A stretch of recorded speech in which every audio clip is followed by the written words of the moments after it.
the next thing I knew after that was I was sitting in a TV studio in Belgium, and on a we were sitting on plastic garden furniture in a sea of plastic daffodils, and the interviewer was asking Dave, "So you are the new Jim Morrison. How do you wish to die?" Wow.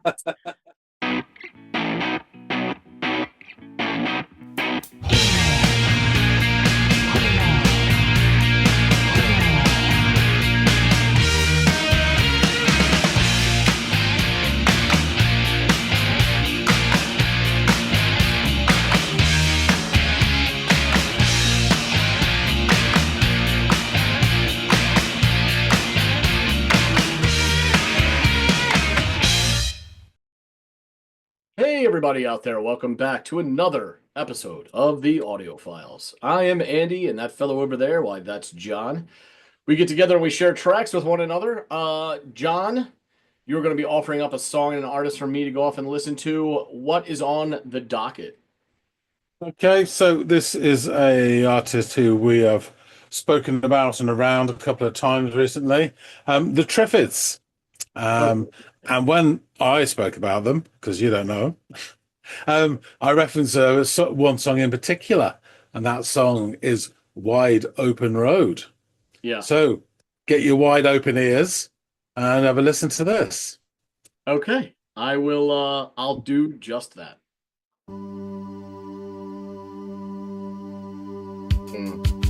Sustained note.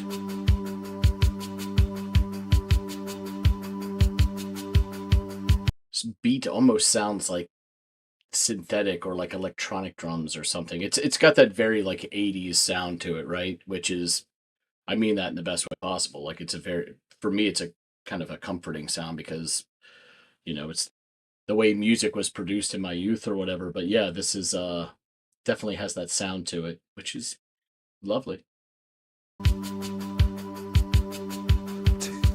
One, two, three, four.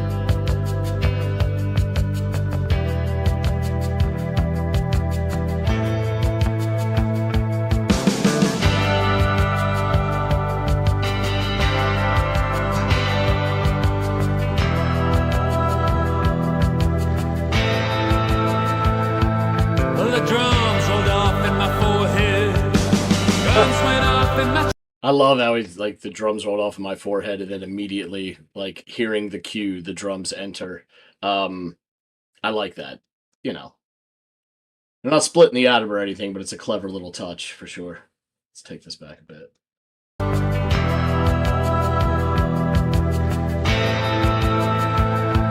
Well, the drums rolled off It's in nice my bass work. forehead. Guns went off in my chest. Remember carrying the baby just for you. Crying in the wilderness. I lost track of my fence. That high little bass touch. Cut them off as limbs. I drove out over the flatland, hunting down you and him. The sky was big and empty. My chest felt to explode. I yelled my insides out of the sun at the wide open road. It's a wide open road. It's a wide open road.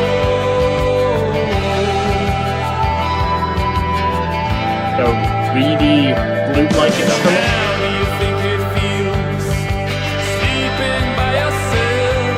The one you love, the one you love is with someone else. Then it's a wide open road. It's a wide open road. Now you can go any place There it is that again. you want to go. Wake up in the morning thinking I'm still by your side. I reach out just to touch you. Then I realize it's a wide open road. It's a wide open road. Yeah, this metaphor or analogy I'm starting to piece together a bit more where it's like this idea of, the dissolution of a relationship, probably against the wishes or will of the narrator, um, leaves him feeling like life and how to navigate it from that point is like a vast, wide open road that's wildly intimidating, um, and kind of, it has this like the questions that surround that, right? Like, how long will this last? What directions do I go? There be a light at the end of the tunnel? This just seems like the starting point of a very long journey. And that's probably, not probably, I mean, this is widely relatable. I've been in this situation before. I can't imagine many people that haven't. That's how it feels. It feels like, well, where do I go from here? And, how long is this going to take? And what kind of, like, snakes and bends will there be along the way? So it feels like you're embarking on this new scary journey that you never thought you'd probably have to do again. And maybe it's been some time since the last go round before you met the individual from whom you just split. So yeah, all of it makes sense. And again, I think it makes this really relatable, and I think it's a really good use of like a metaphor or an analogy for that kind of heavy situation.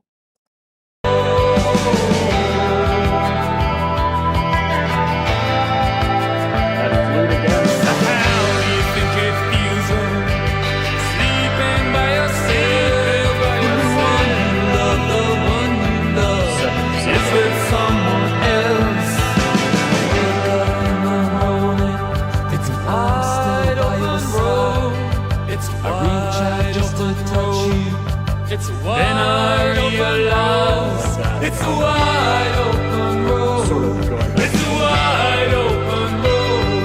It's a wide open road. It's a wide open road. It's a wide open road. It's a wide open road. It's a wide open road. It's a wide open road. It's a wide open road. It's a wide open road. And now you can go any place that you want to go.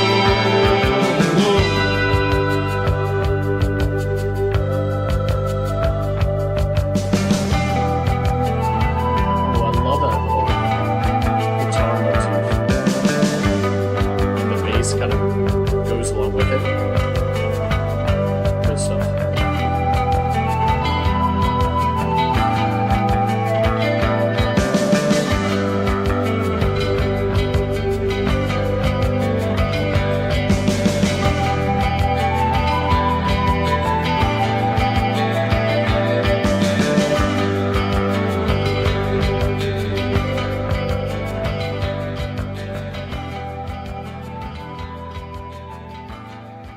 It's really pretty. Yeah. Again, I'll echo my sentiments from earlier. This is a widely relatable in its, exposition, the lyrical content. Yeah. And it's got this like slightly anthemic movement to it, but not being like ham-handed with it, which can be a bit like cheesy. This is not that at all. This is more reined in, a bit more introspective. Um, Certainly not as like flamboyant or bombastic as some like anthemic songs can be. I think this is more judiciously done, uh, an approach from like a more tasteful perspective. But yeah, the part where the two vocals tracks were like going back, they did several things. They harmonized with each other, then they kind of like, and at times they sort of joined each other at different points and meshed, and then there was this like seemingly back and forth type thing that was going on, and that's interesting too. I'd love to look at both vocal tracks lyrically and hold them up and see how they kind of tie together. But there is this idea, at least in my head, and hearing like thinking about what the narrator's going through, of kind of like this inner dialogue or struggle. Oftentimes we, label it as sort of the battle between the head and the heart. And that sort of dueling perspectives and vocals and just voices within yourself when you're grappling through tough times. Um, I think this is a good way of like illustrating that kind of um, that kind of back and forth that can happen within the self. So that if that's what they were going for, this is just I'm guessing it's one listen, you know what I mean? Like I'm not saying this is gospel, but if that's their approach, then I think that that's also clever. And we've talked about that recently. John and I have on I think it was the a Citizen Cope track that we did. Um, the same sort of thing can happen, that idea of like inner monologue and then it being represented musically as two vocal tracks going back and forth, I think is really a clever touch. Yeah, loved the light little touches on the guitar at times. Added this lovely sound in the mix, as well as those reedy kind of flute sounds. They performed a very similar role in that regard. um it gave it like lift, um and a little bit of gravitas. Yeah, I really enjoyed this listen and the sentiments of the song. I think it's a really mature way to write about um heartache, and oftentimes your visceral reaction is to react, immaturely or without reasoning or logic because it's just an instant emotional reaction. This really does a great job of like shining these kind of feelings in a more mature way, I think. But yeah, I thoroughly enjoyed this track. I can see why when we were going through the some of the Aussie bands that I brought recently that this band that John mentioned this group, and I could see how they could influence some of the sounds that we heard in those songs. Um, so yeah, that all kind of makes a lot of sense too. But yeah, let's get back to John and really dive into this a bit more. Sinbad the window cleaner, he's back. So you've listened to Wide Open Road by the Triffids. What say you?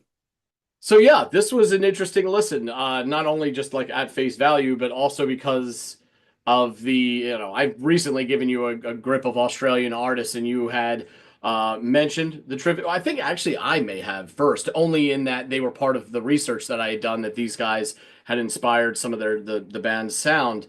And then you had sort of expanded on that a bit and asked if I had heard of them, and I hadn't, outside of just knowing that they were influences to other Aussie bands. So it was fun to kind of listen to this and look for glimpses, perhaps, of things that would go on to inspire some of these more modern Australian artists. And it's there. There's this interesting sound that some Australian rock has that borders but doesn't lean into too hard. This anthemic quality to it. This slightly larger sound and presence in some of the music that you hear in other countries and artists, but the way that I feel is that these guys don't lean so far into it becomes cheesy or gimmicky. It's just enough to give the song some of this gravitas. So that's my initial, sort of broader macro look at things. Diving into this track opens with this kind of sustained note. I assume from synth or keys of some kind of variety, and then there appears a beat from what sounds like a kind of synthetic or electric drums. But then as the song progresses, they become more organic sounding somehow. But I don't know. There's this. It all very much sounds 80s, though. I will say that in a completely non-pejorative observation. In fact, that some of that sound is quite nostalgic to me now, given that was when I was a youngin. The sort of era and sound that went with it. We get a kind of hushed 1, 2, 3, 4 from the vocalist, and then the bass thuds commence as some lightly ringing guitar chords are strummed over the top. And the singer's voice appears, and just as he delivers the line, the drums rolled off in my forehead. and something right before they roll off in his chest. The actual drums roll off in the foreground, sounding much less synthetic, but still very much with that sort of 80s drum affectation. I enjoyed that musical decision to have the drums come in a pronounced fashion right as there was an overt allusion to them lyrically. It just kind of made me smile, and I'm just a clever little musical decision. The one that is begging to occur, right? When you hear those lyrics, if you're the drummer and you don't pick up on that, man, you're not doing your job. But the bass moves a little higher on the neck at points throughout this in an almost melodic fashion, which adds a nice touch to the soundscape. We then reach the point where the singer delivers the lines, "I yelled my insides out at the sun, at the wide open road. It's a wide open road. It's a wide open road." And then following this, we get some high reedy notes on what sounds like a flute of some variety, which was a nice little addition, and will continue to be that throughout the rest of this song at points where it's sort of really just a pleasure to catch that happening. He then poses again the question of how does it feel sleeping by yourself when the one you love, is with someone else. And he follows that stanza of lyrics by sort of this allusion or lyrics about waking up in the morning thinking she's still by his side, but then reaches to touch her and she's gone. And again, this revelation and realization kind of occurs where he correlates it to like this wide open road. And I find that metaphor to be wholly relatable. It's really a great use of analogy and metaphor. This idea of the fear of this vast unknown without any certainty of where to go or where it will take you and how long it will last, to that of like this idea of being newly single and probably against your wishes, and what it feels like to be reborn single again, and the world seemingly being a different place, and the future being a giant fucking question mark. And what better way to illustrate this idea of a giant question mark and this, confusion or cloudiness about what's to come than an endless road before you. It totally checks out, makes perfect sense, and I think is wildly relatable to many people who have lived this at some point in their life. The more the song progresses, the more I'm appreciating the light touches of twang and bend that the guitars are adding in the mix. They're subtle, but once you notice them, you can't really imagine the song without them. Then they become wildly integral to the whole sound that they've got going here. Also worth mentioning are the use of the harmonies provided by what sounds like a second set of vocals on this track. At times they mesh together, and at times they use a sort of call and response method of featuring both voices. I think this is perhaps tapping into something we've discussed recently. I think it was on the, and I hope it's out by the time we do this. If it's not, spoiler alert. But the conversation we had about the most recent Citizen Cope track and how multiple vocal tracks can act to illustrate certain things. And in both cases, I think it's sort of this inner dialogue could be being painted here, or the conflicting opinions of one's head and heart, and how they battle back and forth and things like that. And when you're in this situation of emotional vulnerability, like they've painted here, you could easily imagine that kind of inner turmoil or dialogue occurring. So, maybe I'm reading too much into this. Maybe that conversation that we had is so fresh in my head that I'm now applying it to this. I don't know what it is, but that's the vibe I get off of how these vocals are working together and commingling. So we then get treated to several repetitions of "It's a Wide Open Road," over like ringing chord and punctuated by like these well-placed drum strikes. This is followed by the softness of that flute sound and the gently played guitar work over top of that walking bass and shuffling drums as the song kind of slowly winds its way to an end, fading like the horizon on a wide open road.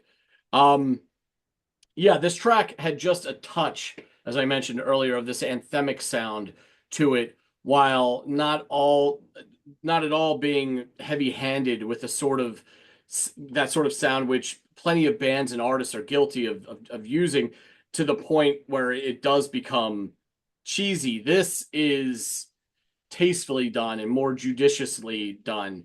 And it again canvases some universal feelings that I know a vast majority of folks can relate to, which adds to its accessibility. So yeah, I thoroughly enjoyed the track and the sentiments of the lyrics, and I can see shades of this being modernized, or a modern twist being put on it in some of the Australian acts that I've listened to over the last few years coming out from down under. So please tell me more, John. What's really interesting about this song in particular, and some of the Triffids sound, is it kind of reminds me, because you forget, you think of Australia, you think of like sea and surf, and you're basically thinking about this very thin ring of population around the outskirts of this huge fucking continent. And I do not think about wide open roads when I think about Australia. And I have seen Mad Max, but I still don't think about it, you know? Yeah, so it's really interesting. And you're right, there's sort of anthemic quality to it. I mean, 1986 this came out, and you've got the beginnings a year or two before of stadium rock and certain bands latching onto it. And this, without all the sort of knobbishness that are associated with it, this could lend to a stadium sound quite easily, but at the same time being quite relatable and intimate to the listener as well. Yeah, I hate to do this because I know every time I speak this name, your eyes roll. But to me, there is almost this. I think the same could be said of some of Springsteen stuff, where it is like it translates to stadium, but it's also rooted in something that's like everyman. And yet it has sometimes it's grown to have a lot of pomp and circumstance to it. And I know that's a far more extreme version of what we have here, and yet my American mind was still seeing similarities there. So go on. It earned the eye roll that I knew was coming. Please proceed. Rightly fucking so. So let me get into this. The Triffids were an Australian alternative rock band formed in Perth in Western Australia in 1978.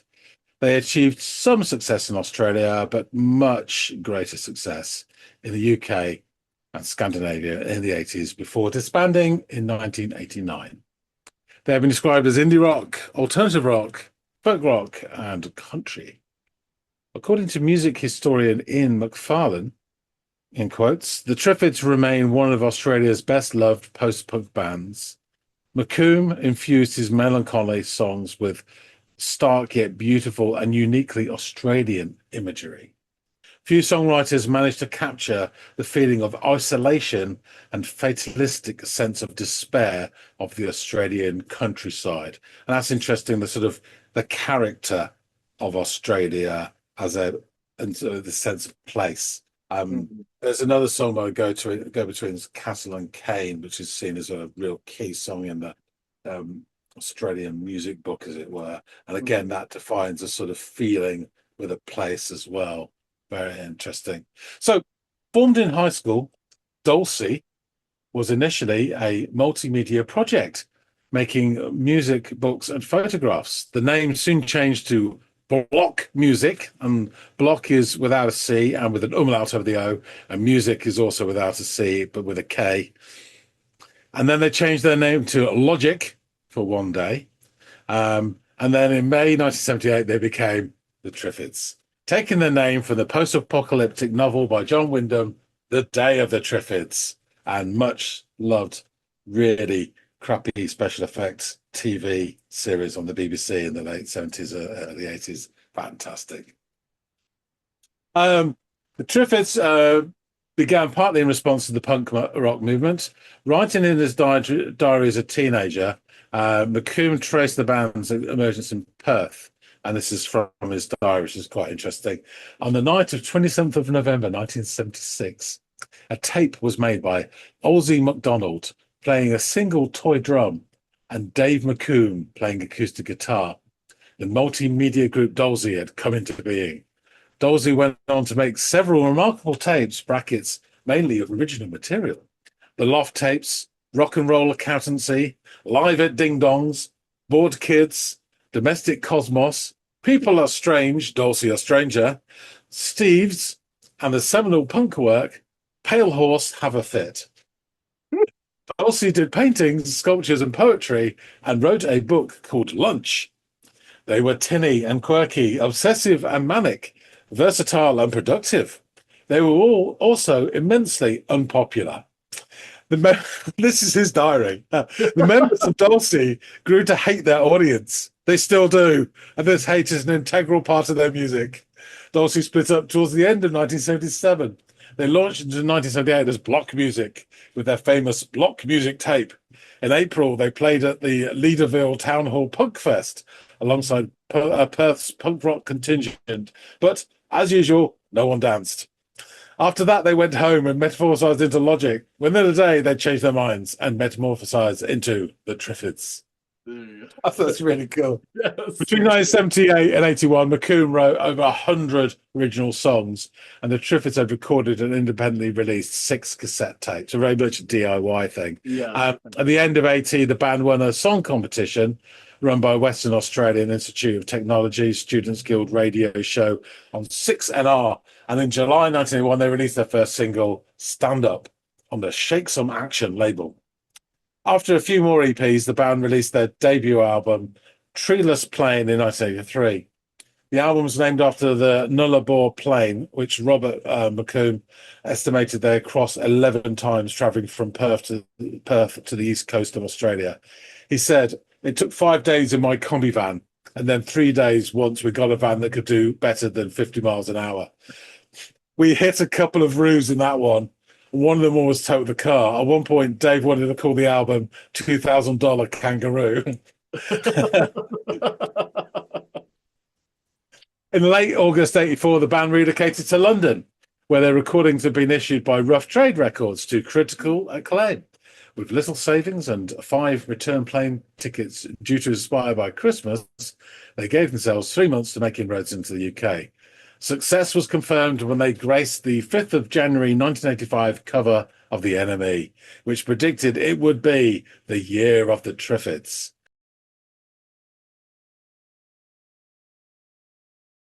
In early 1985, the band acquired their final permanent member, Lee, who had performed on the mini-album Lawson Square Infirmary.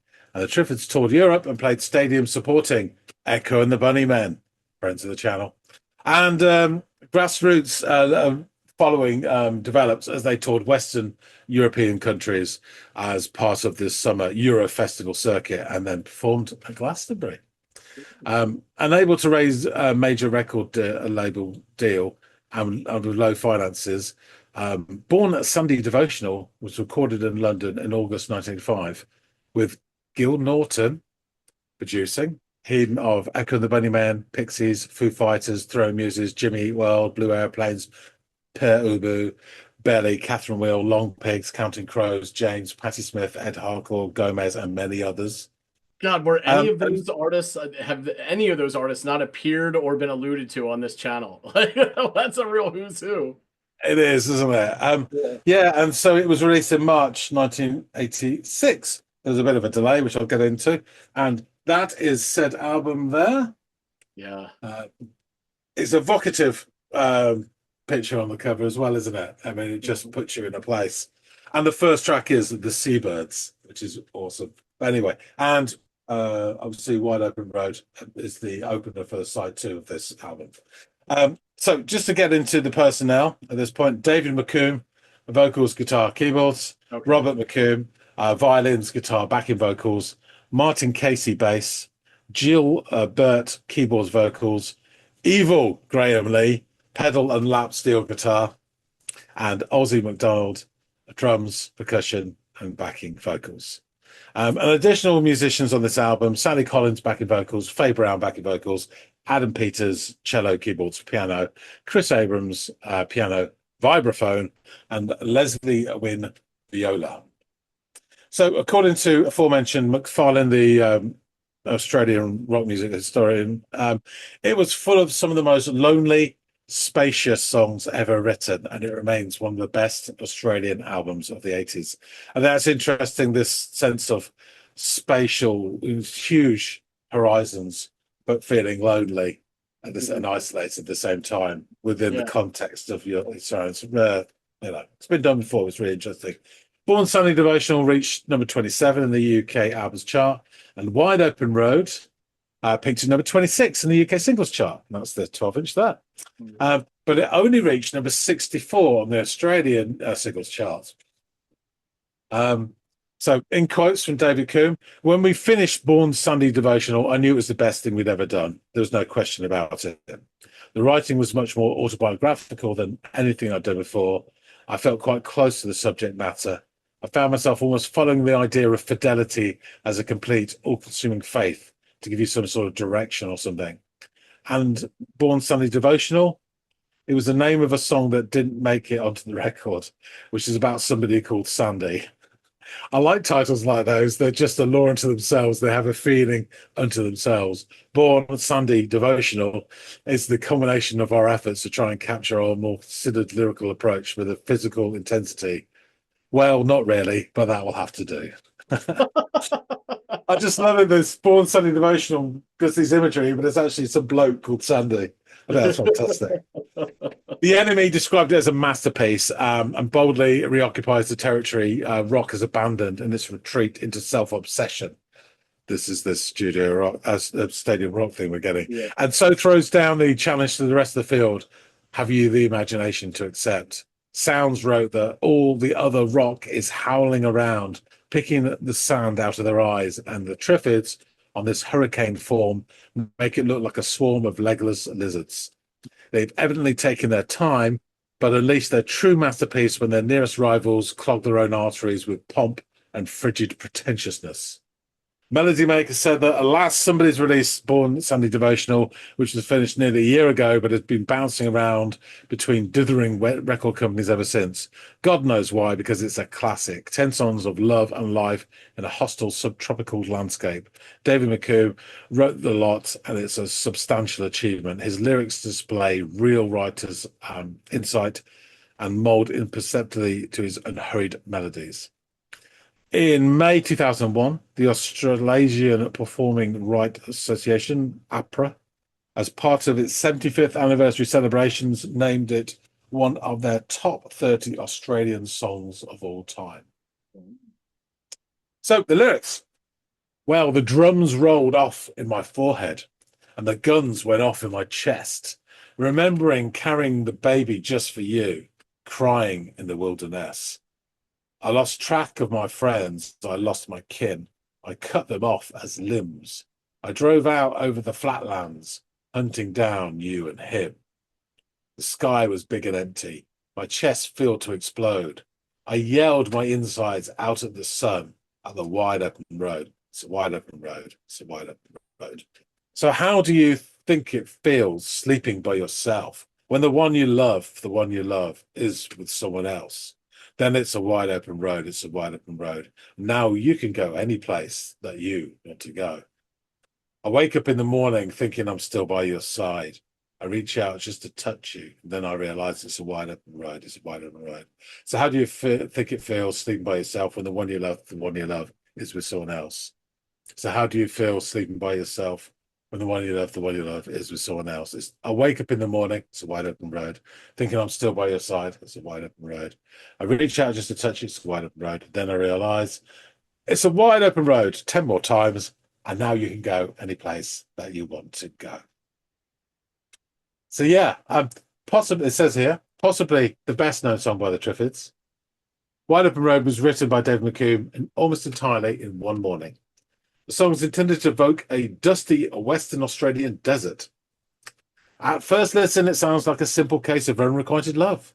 But the song represents McComb coming to terms with the idea that the cost of freedom is aloneness, according to Australian music journal Toby Cresswell. Okay, and a very special development on this episode. We are hugely indebted to one of our viewers, Roger Bird. You know who you are, Kieran, and they have put us in touch with a member of the Triffids, Evil Graham Lee. And we managed to catch up with Graham from his home in Melbourne and have a chat about the Triffids and Wide Open Road and all that good stuff. I met the Triffids in Sydney, actually, and they're all from Western Australia, of course. But I come from Queensland. I come from like country Queensland, a little country town off in the hinterland of the Sunshine Coast. But I was living in Sydney in '84, I think, and a friend of mine called James Patterson was a good friend of the Triffids, and I had actually had a few things to do with James when he also lived in Brisbane. And anyway, to cut a long story short, James told me you've got to come and see this band. They're really fantastic. And I know, yeah, okay, all right. So he dragged me along, and he was right. They were fantastic. This was like '84, and the Triffids were kind of knocking them dead in Sydney. I think it was their second trip to Sydney. And I went backstage after the show and met Dave, and we had a bit of a chat. And I didn't really think much more of it. But a few months later, I got a phone call from James saying that Dave had a bunch of songs that he didn't think were ever going to be Triffid songs, but they wanted to record them, and they had some recording time arranged actually at the Sydney Opera House, in a recording room at the Opera House, strangely enough. And would I come along and play? At that time, I hadn't even started playing pedal steel, but I did play the acoustic dobro slide guitar. And anyway, I went round to they had a flat in Redfern in Sydney, and we ran through these songs, and before I knew it, they came and picked me up and took me to the Sydney Opera House, and there we were in the recording room where they record orchestras. This actually did come out as an album eventually, and it's called Lawson Square Infirmary. Yeah. Lawson Square was where they lived in Redfern in Sydney. But anyway, the engineer snuck us in at 3 a.m. That under, like it remained a secret for years and years and years. But we figure that it's probably okay now. Nobody from the Opera House is going to come down on us. But anyway, that was my first recording experience with them, and again, I thought nothing of it, except, wow, what the hell is going on here? And then I started playing pedal steel. My girlfriend at the time had a brother who was a musician, and he was mainly a classical guitar player. But he had a pedal steel under his bed, and one day said to me, "Do you want to borrow that? Because I don't use it." And I said, "I'd love to." So I borrowed his steel and set to and learned a few little bits and pieces on it, and I thought, wow, I really love this. And then I got a phone call from Dave. Like in the meantime, the Triffids had gone to England for the first time, and they had achieved like well, what was for them massive success over there, and Yeah. had played shows with Echo and the Bunnymen and the Go-Betweens, etc. Um, and anyway, they were doing an Australian tour, and Dave called me to say, would I play with them on the East Coast part of that tour? And I said, sure. What do you want me to play? And he said, pedal steel. I said, oh, but you do realize I've only been playing for like 6 months. And it's, a notoriously difficult instrument. I was a total beginner. And Dave said, yes, that's why we asked you. So, Wow. Fantastic. Amazing. so yeah, I found myself playing. That's how I learnt to play, was playing Just by live on doing it, stage yeah, with the playing live. Triffids. That's like really Wow. being thrown in the deep end. Like, yeah, learn while you're Totally, touring with a big totally band and who's completely. Yes. breaking. No, Wow. you're absolutely right. And I not wonder. long after that, I got another phone call saying, could you come to London with us? And I had just split up with my girlfriend, had nothing going on really in my life, and I said, sure, I'd love to come. And the next thing I knew after that was I was sitting in a TV studio in Belgium, and on a we were sitting on plastic garden furniture in a sea of plastic daffodils, and the interviewer was asking Dave, so you are the new Jim Morrison. How do you wish to die? Wow. Yeah, that That was sounds like a sort of 80s European music show Mm. question. That's very And I'm surreal. sitting there thinking, what the hell have I got myself into? that was only going to be my fourth or fifth question. I can't believe they came right out of the gate with that. I've got something here I just want to show you. As Andy hasn't seen this, we were talking about the album um, Born Something Devotional Yeah, as my copy. And on the inside, there is a picture of our, yeah, our, that's me. our protagonist. And I have to ask the question, Mm. why evil? Oh, well, that's Dave again. Um, Dave was nothing if not thorough, and he had heard that um, pedal steel players, a lot of pedal steel players, have nicknames. I didn't have a nickname, and he thought he was getting shortchanged. Um, pedal steel player without a nickname. I've never heard of such a thing. Let's remedy that. But, so we were sitting in our in our digs in London, watching the movie Evil Roy Slade, and he said, "I've got it." He christened me Evil, That's an interesting way of and putting but then he had to make it stick, Yeah. and he worked at it and worked at it, and he wouldn't call me anything else. He'd introduce me on stage, and eventually it kind of stuck. Yeah. it. But there aren't so many people who call me that these days. Yeah, sure. I'm sure. It could have been a very different nickname if you'd watched a different film. It But could have been, yeah, yes, if it was Mary Poppins, yeah, for instance, or The Sound of Music. I don't know. yeah, definitely. No, Jaws. yeah, it's just something that happened. Yeah. Mm. Fantastic.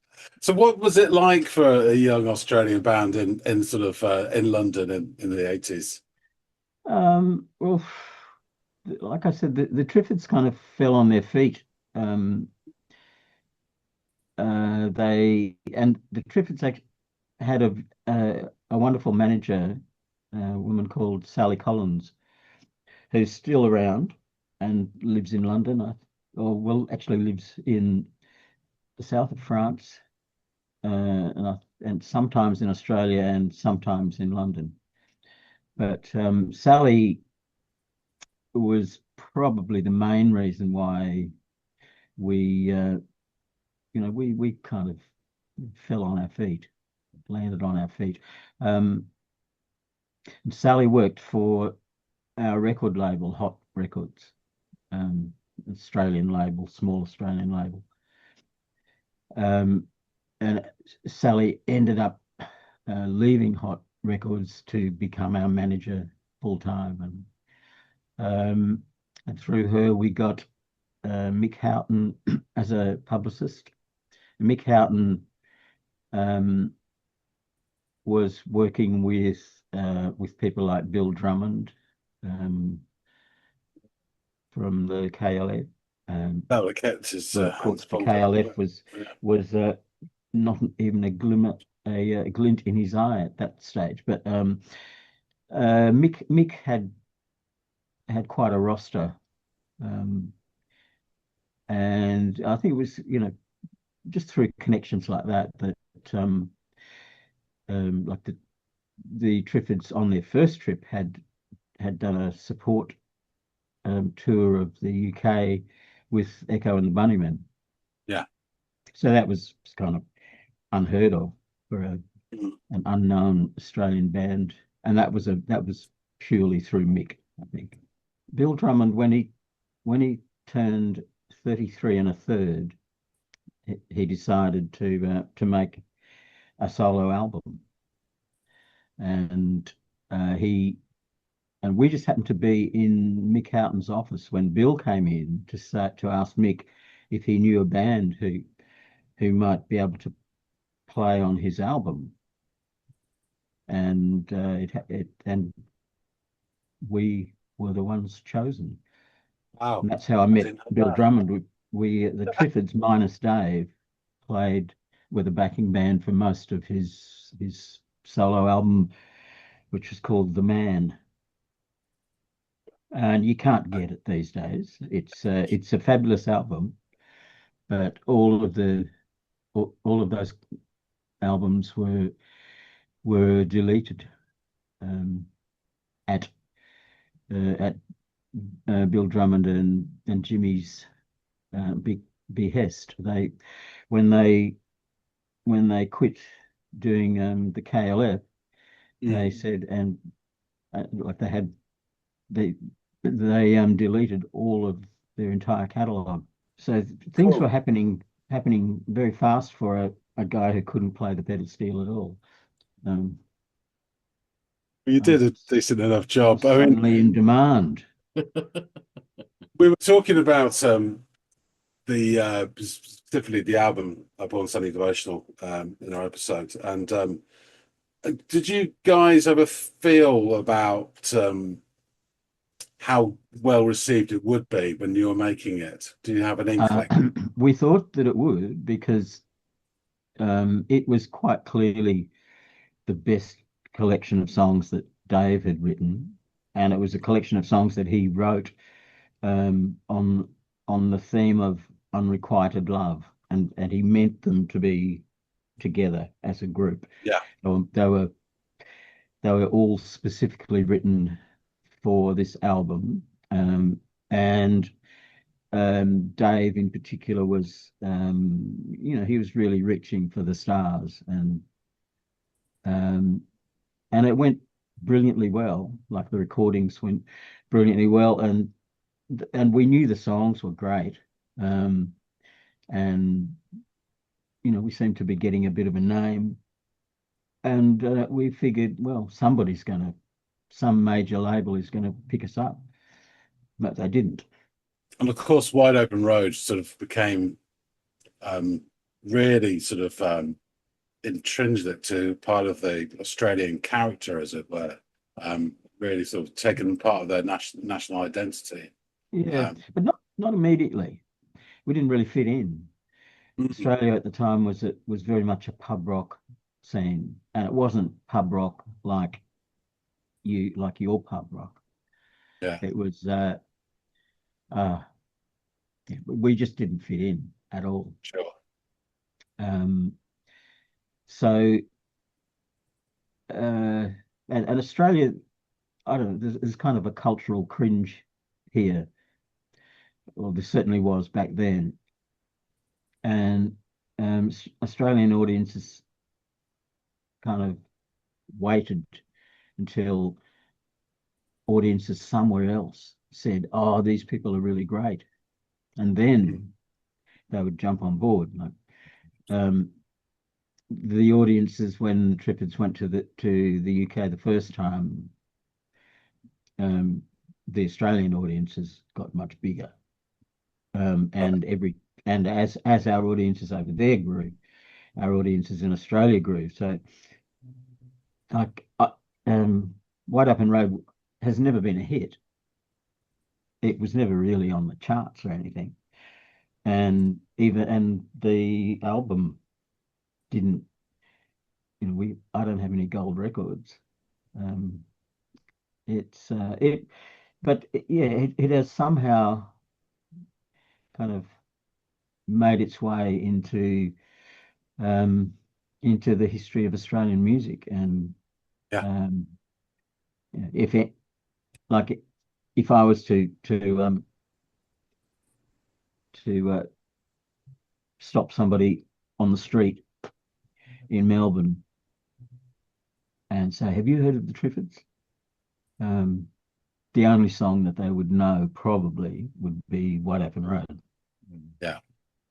Or maybe Bury Me Deep in Love, because that was the theme for a wedding on Neighbours.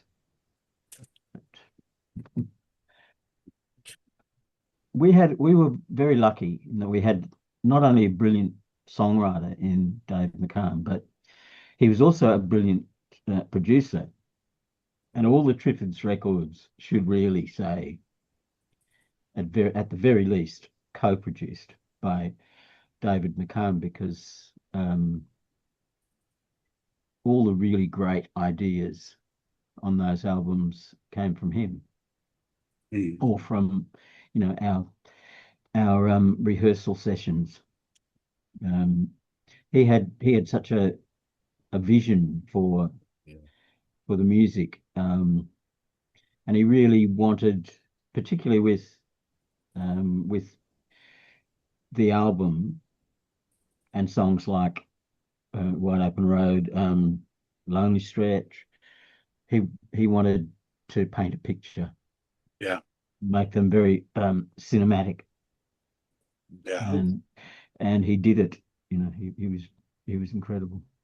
This is a perfect time for my question. If so, I just wanted to jump in with, because you were just alluding to Dave's songwriting on Yeah. this album, and particularly this song, this one, the Triffids song that I'm familiar with, only 24 hours Mm. removed from having heard it, and honestly, truly honestly enjoying it. And I think what I enjoyed about it as I listened to it and as we discussed it more and I went back and listened to it again, and it's something that stood out, it really did from the first time I hit play, was that it felt wide open. Like the Yeah. sustain, the Mm. chords had room to breathe. And then the words start pouring out and you're feeling the music and all of a sudden you're there. There's Mm. this vastness before you that sort of Yeah. just, road meets horizon feel to it. And Mm. it's kind of genius how an audio medium, and we've talked about this for so many songs, but it applies certainly to this one, can take you to a physical location almost instantly. And with the Yeah. sustain on those keys and the way the chords on the guitar ring, that's where Mm. I was. I was in a wide open place. Was that something that he, and I'm sure it was, but I'd love to hear about it. Was that something that he consciously tried to create through music, that feeling? Mm. Absolutely.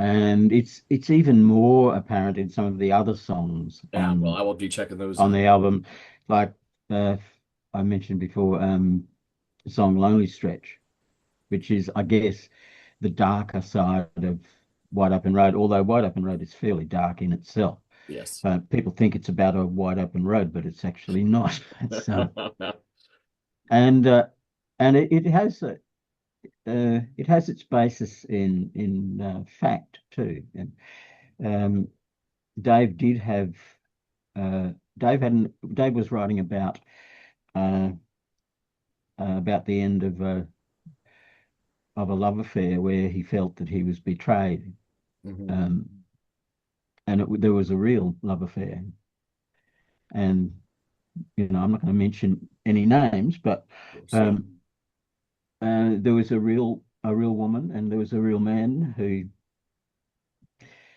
formed this triumvirate, and he wrote that song at a friend's place in Melbourne, a guy called Julian Wu. And in his notebook, he says of Wide Open Road, I woke up at Julian Wu's place with a with a, a bottle of vodka next to me, um, and I thought about everything, and I said to myself, "Okay, I'm going to be blunt." And that's what he wrote about. Yeah. And the Wide Open Road is just the setting for this tale of heartbreak and revenge and whatever. But mind you, he didn't chase out after them and kill them. Fortunately, In the song. Yeah. but that was that's basically what the song's about. Yes, yeah, yeah. And it's a great song, and I think the idea, the metaphor, or the analogy of that in the wake of that revelation of being in this love triangle or whatever, and the idea of like what comes next, and the unknown, or the fear of the unknown, and the feeling of like where do I go from here? How long does this road take me? Where does it take me? Yeah, All of that was so yeah. easily understood through hearing the song, not only through the music but through the words as well. I had a hell of a time Hey, listening to the song, and I look forward to checking out more of this album. I really do. no, you can go anywhere that you want to go. Mm. Yeah. Yeah, I have to say for myself, one of the other songs on the album is the opener, The Seabirds. I absolutely adore that as well. That's Um, Yeah. I'm glad you mentioned the Seabirds because I think that the Seabirds is very probably Dave's best song.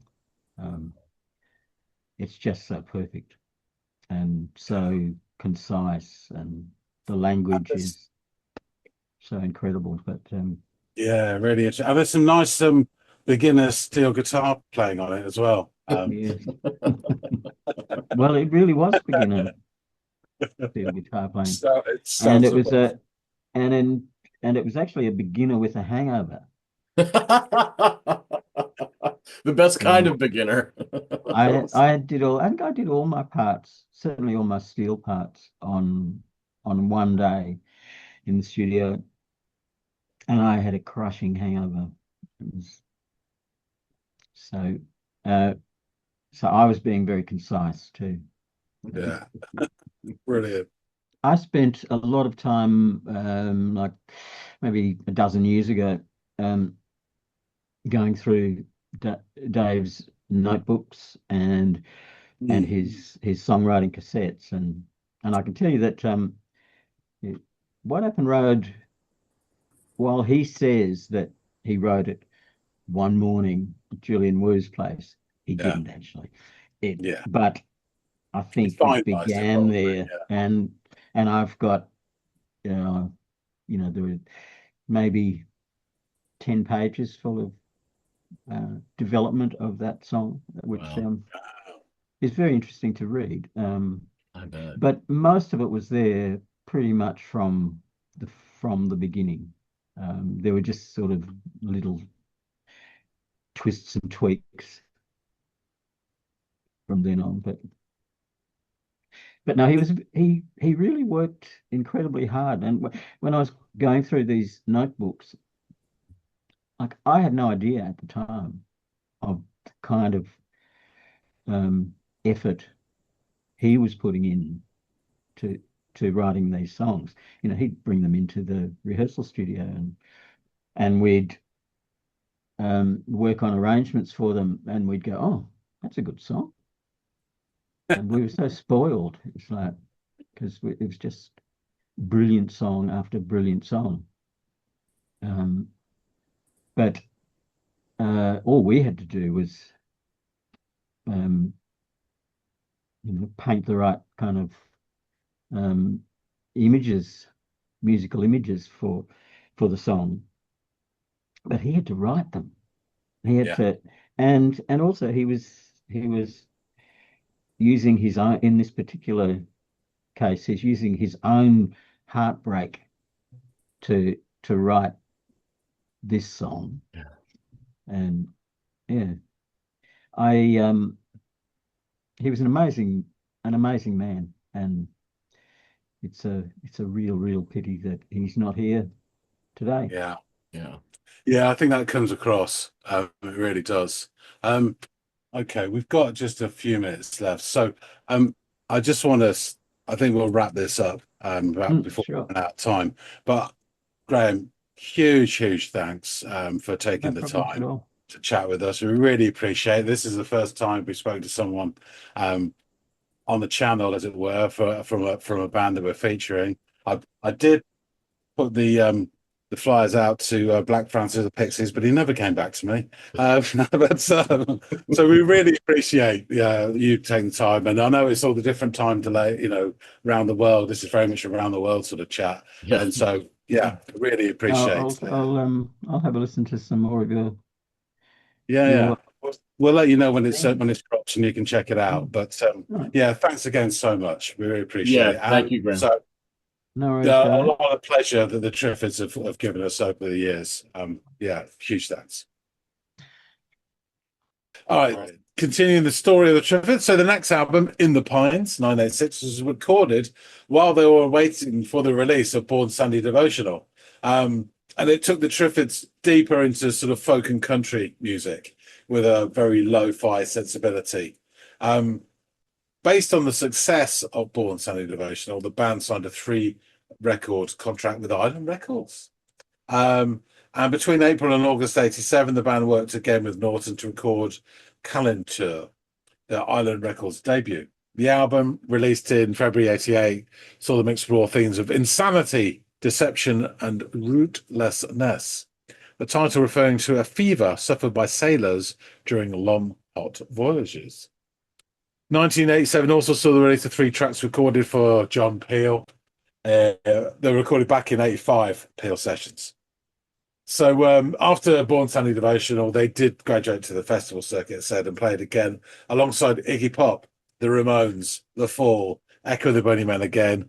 And by 1988, their fame was such that NME invited them to contribute to a cover version of the Beatles song "Good Morning, Good Morning." It was a tribute album called Sergeant Pepper Knew My Father, which was done for charity, mate, alongside songs by Billy Bragg and Wet, Wet, Wet. And fun fact here, so that they did songs together. Wet, Wet, Wet did With a Little Help from My Friends, and it was a double A side, and Billy Bragg did She's Leaving Home. And it got to number 1. It's huge, and like week after week, it's all Wet, Wet, Wet doing With a Little Help from My Friends.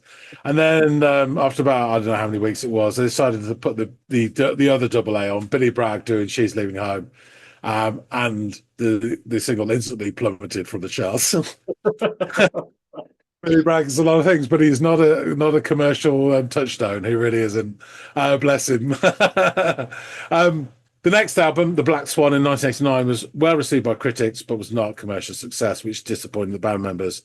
That, together with being tired from the constant travelling and touring, led the Triffids to being dissolved. The group travelled to USA in '89 for a pair of New York dates before taking a much-needed vacation, which turned out to be permanent. Yeah. Again, from Graham Lee, we didn't know they were final performances. Dave wanted to do a solo album, and we were due to get back together after that. Much to his chagrin, his solo album took longer than expected, and he kept writing songs that sounded like Triffids songs. Domesticity snuck up on most of us. Poor health snuck up on Dave. A planned '94 reunion tour was put on hold, and the Triffids faded into the mist. So yeah, in 1990, David McCoon moved back to London with the aim of pursuing his solo career. Since sustaining crushed vertebrae in the UK in 1986 in an accident, McCoon had suffered chronic and severe back pain that continued to plague him. So in 92, after no success, he returned to Australia, releasing just one solo album, Love of Will, in 1994. He also worked with many other musicians on various projects and collaborations, including assembling a band called the Red Ponies to tour Europe. Following the Red Ponies tour, David McComb suffered substance abuse-related health problems, Ugh. which ultimately resulted in him going a heart transplant in 1996.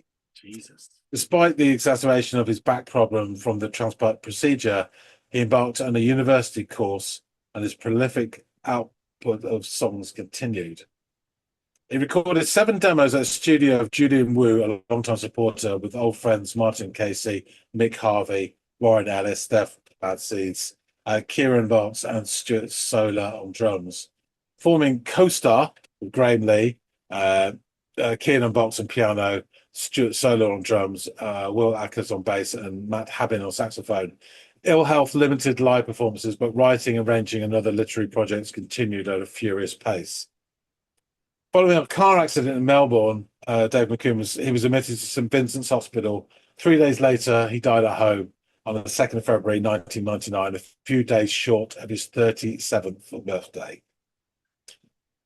Yeah. In February 2000, after the State Coroner of Victoria published his findings, the Western Australian newspaper wrote, Coroner Johnson said that McComb's mental and physical condition had deteriorated after his car accident, but his death was due to heroin toxicity and mild acute rejection of his 1996 heart transplant. So I think it's like a perfect storm of all those things.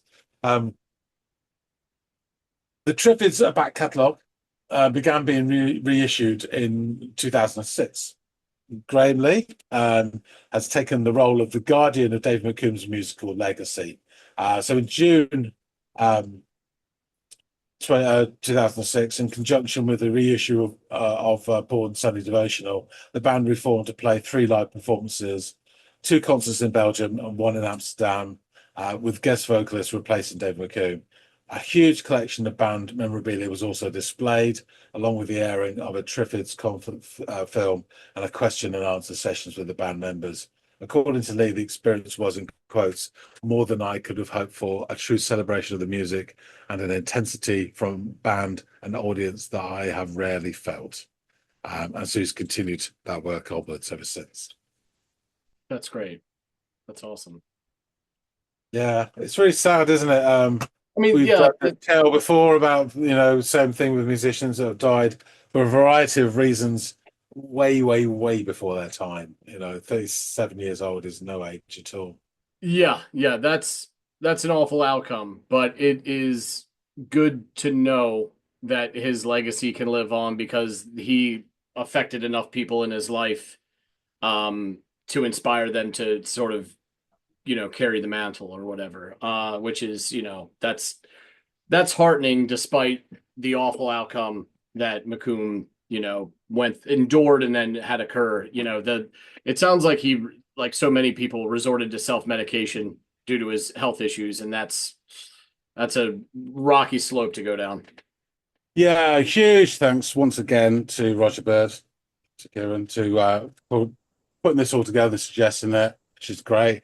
And a massive, massive thanks to evil, perhaps not so evil, Graham Lee, for his time chatting to us. He was very, very generous, very charming, and it was great to get a smidgen of insight into what was going on at the time and the very interesting mind, Mr. David McComb, as well.